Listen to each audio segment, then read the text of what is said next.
Budweiser calls itself the king of beers, but the true king of beer is Carlos Brito. The 60-year-old Brazilian has run Bud's parent company, AB InBev, the largest brewer in the world since 2008. His career has been about making the smart bets on the right companies and people. He learned that from his mentor, Brazilian billionaire Jorge Paulo Lemann. The investor and brewery owner paid for his protege to go to Stanford, and it worked out well for both of them. Lemann got a high flyer for his firm, and Brito got his foot on the corporate ladder and didn't look back. He's built a reputation as a deal maker, transforming the brewer with the takeover of Anheuser-Busch, and then the biggest deal ever in the industry, the $107 billion acquisition of SAB Miller. The king of beers and deals now oversees a team of 170,000 brewers and brand builders across the world. He says his life is the company and his family, famously telling press that his only hobby is taking a 30-minute walk on the treadmill. His work ethic has also fed into his leadership style, ever keeping his eye on the bottom line and making tough financial decisions when necessary. Today on Leaders with Lacqua, we meet Carlos Brito, Chief Executive of AB InBev. Carlos Brito, thank you so much for joining us on Leaders with Lacqua. Who's been the biggest mentor in your life? Oh, I think our founders. I mean, our founders have been amazing mentors. People like Jorge Paulo Lemann, Marcel Tellis. These people that gave me the opportunity to go to Stanford Business School, gave me a scholarship to go there. And then I came and joined their group. And then the brewery was acquired and in Brazil. And then we joined with the European company in 2004. And we never looked back. And together we expanded our business. The interesting thing, Francine, when you think about it, the very reason we decided to expand from one country to the other country to more countries was because of people, not because of size or egos. Because we started attracting so many good people because of our trainee programs, our GMBA program, Global MBA program. And we said, well, if we don't grow and offer more opportunities for these people to grow, if we stay only in one country, there'll be only one track to the top. If we go to different countries, there'll be different tracks. People will be able to cross-fertilize, go there, come back, be an expat for some years, come back. And that will create an environment where great people will come, join, and stay. And that's why we started expanding. And then as we expanded, we learned that our culture could travel. At first, we didn't know. We said, well, maybe this culture is very particular of this country, that country. No. It became clear to us that our country, that our culture is something that not a lot of people necessarily will subscribe to, but the very few that like it, they love it.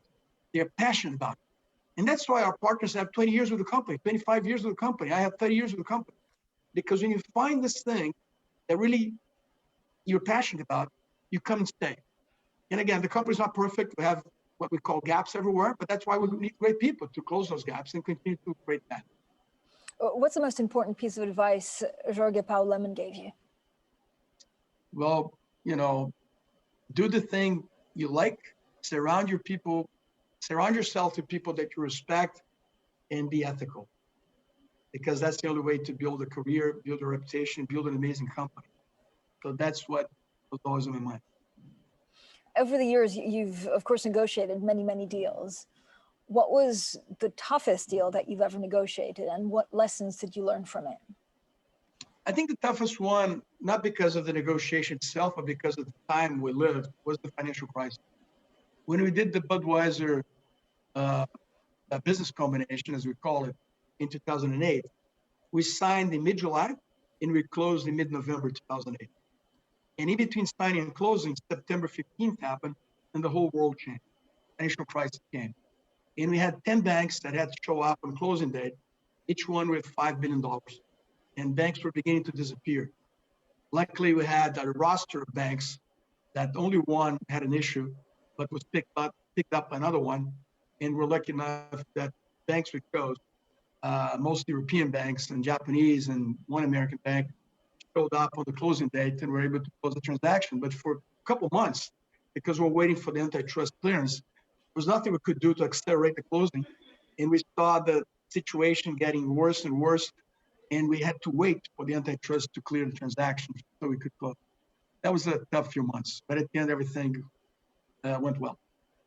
And on a deal, was there a particular, part of some of the companies that you bought, maybe without giving us a name, if you want to be discreet, but is there a negotiating tactic that you always end up using? No, what we do, Francine, is that we studied the company, for years. We're not in a hurry. We try to see if the numbers make sense, if the strategic fits there, and as much as possible, try to understand if the culture is one that will be able to make one. Because a lot of mergers fail because companies, even 10 years after they merged, they still say, oh, I'm Brito from company A, I'm Francine from company B. You continue to introduce yourselves as if you're still two separate companies. So what we do is that between signing and closing, which normally takes 6 to 9 months or 11 months in some of the transactions, that's gold. That time is really, we have to really take advantage. And what we do is we put a team together. We start planning for the integration with people from both companies within the limits, of course, of antitrust, of things you can share, things you cannot share. We have a clean room with consultants on the commercial things that are more sensitive. So they sanitize everything. But more importantly than all that, I travel together with some colleagues and we go meet all the top leaders of the new company and we talk about dream people culture. And we try to answer all the questions based on our principles. And that is a very rich time in which you get to know the people and you already have an idea of who's going to make it, who's not going to make it. Because one thing we say is this, when we merge two companies, there's a lot to be learned from both sides, but the culture is one. And, we try to show people that our culture, because so much based on common sense, grounded in common sense, which is a big idea that we call DREAM, the best people in ownership, is something that can work in the new company. So that's our focus between sign and close. What's been your best day in the job? Is there one day that you remember as, thinking, I love my job? Well, I think my best day is when I see people that I took part in developing, getting to positions of impact and responsibility. Those are days that I remember. I think that your best days are in our companies when people that you've been developing for years start making a huge difference. Also, the worst days are when you have to replace somebody and 2 years later, when you replace that person, you look back and say, well, I should have done that 2 years ago. But I think best moments and sometimes the worst moments are all people related, at least in our culture. You've really built actually this company from a small Brazilian brewer in 30 years. What do you think the next 30 years will bring for the industry? Well, I think first we're blessed to be in an amazing category and seeing a category that's very resilient and continues to surprise us and grow. It's a category where lots of things are still there for the take. For example, different styles. Beer is very versatile. Different styles, different flavors, different packaging, different ways to present the product, different experiences associated with the product. For example, food pairing. Most people associate food pairing with wine. But beer is richer, believe it or not, to match flavors of food than wine is. Beer is much more versatile. That we never educated consumers or positioned beer in consumers' mind that way. Wine was positioned with food. Beer is more positioned to outdoor activities, sports. But there's that's a a new lot trend. that can be done. That's a new trend. I mean, with craft and the emergence of different styles, the consumer and the pub and gastropubs and restaurants discovered that they can also do food pairing with beer, not only with wine. And today, if you go to any top restaurant in New York, London, Shanghai, anywhere, Sao Paulo, there is a wine list, but there's also a beer list. And there are beer selling at $20 a bottle, $30 a bottle, $10 a bottle. So that's because of this diversity that we're now bringing to the table, and consumers learning that beer is very versatile and can be also be at the table together with wine in a food pairing type occasion. What's up with you? Nothing. Quarantining, having a bud. True. Up next, drinking through the lockdown. Carlos Brito tells us how his company has dealt with the pandemic. As the pandemic became global and went to Europe, the Americas, Africa, we had all the learnings from China. So we didn't start from zero.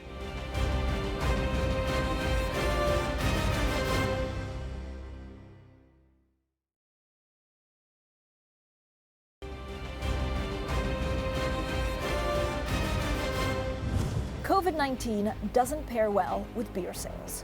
Protracted lockdowns, closures of bars and nightclubs, and the postponement of major events have cut sharply into sales at the world's largest brewers.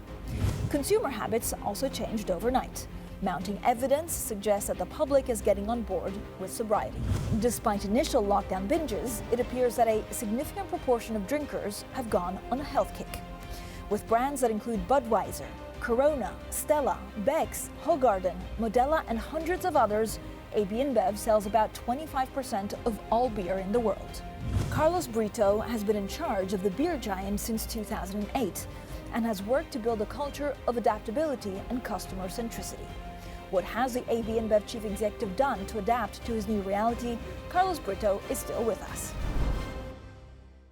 One of the most challenging times, I imagine, as chief executive of a large drinks company is a lockdown because people don't go to restaurants and bars. How tough was it been, and how much of that lost revenue were you able to make up from people drinking at home? One of the advantages of our company is that we are a global company. So we're present in all continents. And to your question, I mean, early on in this pandemic, we learned from our business in China. We have a big business in China, and China was hit first together with South Korea, and we also have big business in South Korea. So we had the benefit of learning how to adapt our supply chain, how likely consumers would move in China and other parts of the world, how to deal with our customers and help them through, to weather the storm. So we learned all these things, the protocols of working safely in the brewery type environment, in the distribution center environment. And as the pandemic became global and went to Europe, the Americas, Africa, we had all the learnings from China. So we didn't start from zero. We just translated everything we had in China and we implemented elsewhere in the world. And the way consumers reacted and governments reacted were very similar. So that was, if you can say, a benefit for us being a global company. So what was the most surprising thing that you learned? Is it that, if I can't get to a bar, I'd maybe drink at home, responsibly, but drink at home? Or is it that I'd still go to the bar as soon as it were open? Yeah, we learned a couple of things. First, we learned that our people are very resilient and our culture, kind of rises in this kind of situation. People are owners. They can talk more about this. And they really got the business to be more agile, to transform the supply chain fast and all that. So that's one thing we learned. The other thing we learned is that consumers, a lot of the occasions that would take place normally in sports venue, in music festivals, in bars and pubs, restaurants, that all got shut down. A lot of those occasions migrated to the home, to the in-home occasion. So our sales also migrated from channels, from bars, pubs, restaurants to more grocery stores, supermarkets, the mom and pop convenience store around the corner in that neighborhood. And we had to adapt our supply chain, not only in terms of logistics, channel, split, packaging, brands, all that shift as consumers shifted. How much of that lost revenue can you actually make up? In the future, if we stay in this start and stop lockdown style or restrictions, how much will you actually have lost sales forever of the sports events and bars that maybe need to close at 10 instead of 12? Yeah, that's a very good point, because 30% of our sales are in bars, restaurants, pubs on average. But if you go market by market, this can be as small as 10% or as big as 50%. For example, in the UK, 50% of our sales are in pubs, restaurants, bars. Okay, so some of that will migrate to supermarket, and it did migrate, but not everything. So we still lost sales when you put everything together. But when you go to markets like the US, where pubs and restaurants are less than 20% of the volume, we were able to pick up most of that volume in supermarkets. So it depends on the market and the makeup of different channels. But consumers want to continue to live their lives. So if they cannot meet their friends physically, they'll meet their friends in smaller groups at home, social distancing, or via Zoom, like we're doing here, having a beer and talking about life in general. So consumers continue to try to manage their new normal and do the things they like.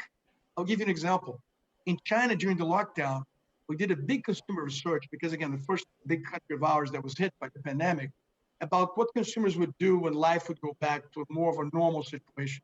And out of 10 things they said they would love to go back and do it, 5 or 6 were totally connected to our business, like going back to bars, restaurants, traveling, sports venue, music festivals, everything where our product is centered and people gather around it. So the good thing is that consumers are, whenever possible, they're willing to go back to, let's say, old habits, but we think there'll be some changes and consumers will discover that they can have entertainment at home.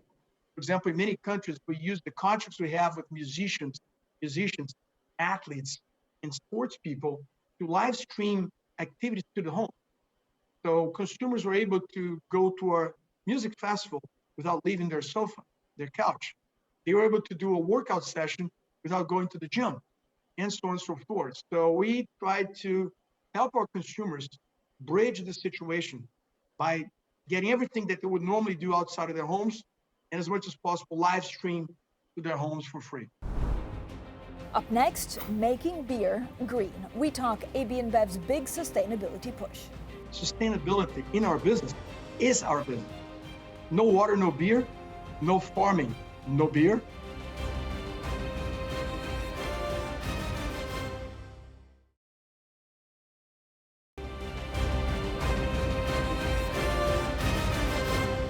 Green beer, and we're not talking about St. Patrick's Day, but tackling climate change. AB InBev has undergone a huge sustainability drive under Chief Executive Carlos Brito. By 2025, the world's largest brewer plans to have 100% of its products in packaging that's either returnable or made from recycled content. And it's not just focused on green beer bottles, but also purchasing 100% of its electricity from renewable sources. They're not alone in this. Rival Heineken has also adopted sustainability targets. But is green business good business? And what drives the king of beer to make this one of his leadership priorities? We're back with Carlos Brito. You've also had a big push on sustainability, and this is, I guess, educating people, but also working on your own footprint. Is this because it just makes big business sense? Because if we destroy a planet, you don't have consumers to sell to, or is it something that actually consumers are asking of you now? It's both. I mean, it's one of those things that's the right thing to do, and it makes total business sense. Think about this. Sustainability is not just a nice to have, a bolt-on activity. Sustainability in our business is our business. No water, no beer. No farming, no beer. That's simple.